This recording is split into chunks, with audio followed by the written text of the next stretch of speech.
हुकूमत ने जब से बजट का ऐलान किया है तो उससे मार्केट्स का एतमाद और कम, जबकि इमरान खान का एतमाद बढ़ गया है।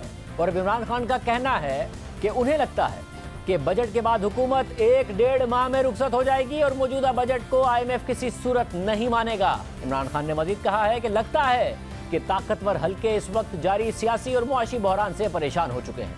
इस सारी सूरत हाल में हुकूमत बजट का ऐलान कर चुकी है और यकीन दिला रही है कि ये एक अच्छा बजट है। अब IMF का प्रोग्राम बहाल होगा, पेट्रोल डीजल की कीमतों में मजीद इजाफा होगा, सब्सिडी भी खत्म होगी और टैक्स भी लगेगा। और ऐसा ना किया तो पाकिस्तान का हाल श्रीलंका की तरह हो सकता है और मुल्क डिफॉल्ट कर सकता है। इसलिए आवाम को मुश्किलात बर्दाश्त करना होंगी। मगर इन सब इकदामात और ऐलानात के बाद भी आवाम पर तो बोझ बढ़ रहा है, मगर मार्केट्स का हुकूमत और उसकी पॉलिसीज पर एतमाद मुसलसल कम हो रहा है। जुम्मे को बजट का ऐलान हुआ और आज जब मार्केट्स खुली तो रुपया मजीद गिरा और ₹1.5 गिरकर डॉलर के मुकाबले में ₹203.86 पर बंद हुआ। स्टॉक मार्केट में ब्लड बाथ देखा गया और 100 इंडेक्स 1134 पॉइंट्स मजीद गिरकर 40,879 की सतह पर आ गया। यानी हुकूमत 60 रुपए पेट्रोल और डीजल की कीमतें बढ़ाने के बावजूद और मजीद इजाफे का इशारा देने के बावजूद अब तक ये कॉन्फिडेंस नहीं दे पाई है कि IMF का प्रोग्राम बहाल होगा।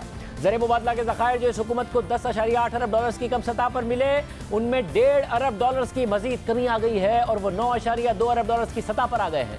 यानी पाकिस्तान के पास 1.5 माह की दरामदाद के भी पैसे नहीं हैं। वज़ीर ख़जाना मिफ्ता इस्माइल बार बार कह चुके हैं कि चीन के साथ 2.3 अरब डॉलर्स कर्ज का मुआहदा हो गया है, मगर अब तक पैसे नहीं आए हैं। उन्होंने इस हफ्ते का दावा किया था, देखते हैं कि पैसे आते हैं या नहीं आते हैं। मगर इस वक्त हुकूमत के लिए एक बहुत बड़ा क्रेडिबिलिटी क्राइसिस पैदा हो गया है और ये खतरात पैदा हो गए हैं कि IMF हुकूमत के ऐलान करदा बजट और अहदाफ से मुतमईन नहीं है। IMF ने तनख्वाहदार तबके को 47 अरब रुपए की टैक्स छूट देने पर तहफ़्फ़ुज़ात का इजहार कर दिया है। वज़ीर ख़जाना मिफ्ता इस्माइल ने पेट्रोल और डीजल की कीमतों में मजीद इजाफे का इंदिया दे दिया है और अब हुकूमत के पास कोई ऑप्शन भी नहीं रहा है कि वो पेट्रोल और डीजल की कीमत में मजीद इजाफा ना करे, क्योंकि IMF का प्रोग्राम बहाल नहीं होगा और हुकूमत ने जो 60 रुपए का इजाफा किया और अवाम की नाराज़गी अपने सर ली, वो फैसला भी ज़ाया हो जाएगा और पाकिस्तान श्रीलंका की तरह डिफॉल्ट की तरफ भी बढ़ सकता है, क्योंकि दोस्त ममालिक ने भी अपनी इमदाद IMF प्रोग्राम से मुंसलिक कर दी है। द न्यूज़ में शाया खबर के मुताबिक हुकूमत ने माहाना 1 लाख रुपए कमाने वालों को मुकम्मल छूट, जबकि 1 से 10 लाख रुपए तनख्वाह लेने वालों के टैक्स में कमी का ऐलान किया और 47 अरब रुपए की सालाना इनकम टैक्स की मद में छूट दे दी। मगर IMF इससे खुश नहीं है और IMF चाहता है कि माहाना 2 लाख रुपए कमाने वालों को तो टैक्स की छूट दे दी जाए, मगर 2 लाख से जायद कमाने वालों पर टैक्स का बोझ बढ़ा दिया जाए। और हुकूमत ने तो 47 अरब रुपए टैक्स कम कर दिया है, जबकि IMF इसका बिल्कुल उलट चाहता है और पर्सनल इनकम टैक्स की मद में 125 अरब रुपए का इजाफा चाहता है। खुद वजीर खजाना मिफ्ता इस्माइल ने बजट पेश करने के अगले ही दिन माना कि IMF खुश नहीं है। अभी IMF उस पर खुश नहीं है। हम कोशिश कर रहे हैं कि पर्सनल इनकम टैक्स जो है कम से कम 1 लाख और 2 लाख रुपए कमाने वाले लोगों की कैटेगरी को हम वो करें। लेकिन क्योंकि हमें पता है कि कुछ पेन होगा इस साल के अंदर, अभी फौरन मुझे ऐसा नहीं लग रहा कि तेल की प्राइसेस कम होंगी, तो वो भी हमने बात करनी है। तो पहले 1 लाख या 2 लाख तक हमने टैक्स कम रखा है, फिर जाहिर है कि टैक्स बढ़ गया। और आप देखें कि पिछले सालों की मुनिस्बत अगर 10 लाख रुपए से ज़्यादा आपकी आमदनी है तो फिर उसके ऊपर टैक्स बढ़ रहा है, लेकिन इसके अलावा तमाम लोगों का टैक्स जो है वो थोड़ा सा कम हो रहा है। मिफ्ता इस्माइल बार बार ये भी बता रहे हैं कि मुल्क पेट्रोल और डीजल की कीमतों में सब्सिडी देने का मुतहम्मिल नहीं हो सकता, इसलिए इनमें इजाफा होगा। साथ ही ये भी बता दिया कि मुल्क 1100 अरब रुपए बिजली की सब्सिडीज की मद में देने का मुतहम्मिल नहीं हो सकता। 500 अरब रुपए के मजीद नुकसानात का बिजली की मद में मुतहम्मिल नहीं हो सकता। रवा माली साल में हुकूमत पाकिस्तान ने 1100 अरब रुपए से ज्यादा बिजली के महकमे को सब्सिडी दी है। इसके अलावा 500 अरब रुपए की हमने सर्कुलर डेट बुक किया है। 1600 अरब रुपए by the way is more than the defence budget. Gas के शोबे में भी तकरीबन 400 अरब रुपए की सब्सिडी रवा माली साल में दी गई है, जिसमें PM पैकेज भी है। जो नुकसान नहीं नजर आ रहा है कि 1400 अरब रुपए का आपने गैस में सर्कुलर डेट कर दिया। 200 अरब रुपए का नुकसान पिछले 2 सालों में SNGPL ने सिर्फ सर्दियों में करा है, जब आपने LNG को डोमेस्टिक गैस में बेचा है। अब आप $20 की गैस लेकर $2 में बेच रहे हैं या $1 में बेच रहे हैं, तो वो मुल्क ये कहाँ से लाएगा पैसे?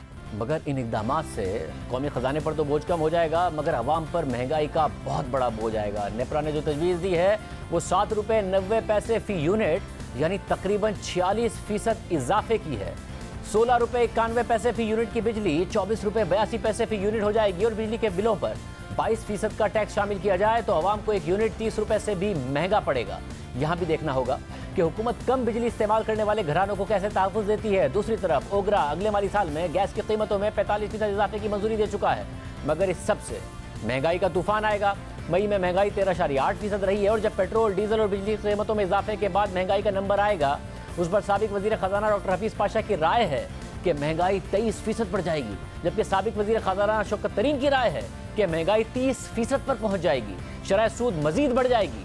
पहले ही शरह सूद 14.25% पर है और मार्केट्स में अगले माह मजीद इजाफे की तवक्को भी है। तो इसलिए हुकूमत के दिए गए आदादोशुमार पर भरोसा और कम हो गया है कि कैसे फिर अगले माली साल के लिए सिर्फ 11.5% की महंगाई और 5% की तरक्की का टारगेट रखा गया है। मुआशी तज्जियाकारों की राय है कि हुकूमत ने एक गैर हकीकी बजट दे दिया है। महंगाई हुकूमती टारगेट से बहुत ऊपर और तरक्की की शरह हुकूमती टारगेट से बहुत कम रहेगी। मगर इस सब के बाद भी अगर हुकूमत IMF का प्रोग्राम फौरी बहाल नहीं करा पाई तो मुल्क के डिफॉल्ट करने के खतरात बहुत बढ़ जाएंगे और इसीलिए रुपया आज मजीद गिरा, स्टॉक मार्केट मजीद गिरी और मार्केट में शरह सूद मुसलसल बढ़ रही है और हुकूमत और स्टेट बैंक दोनों ही क्रेडिबिलिटी खो रहे हैं। और इस सारी सूरत हाल में इमरान खान को लग रहा है कि हुकूमत 1-1.5 माह से ज्यादा नहीं रहेगी।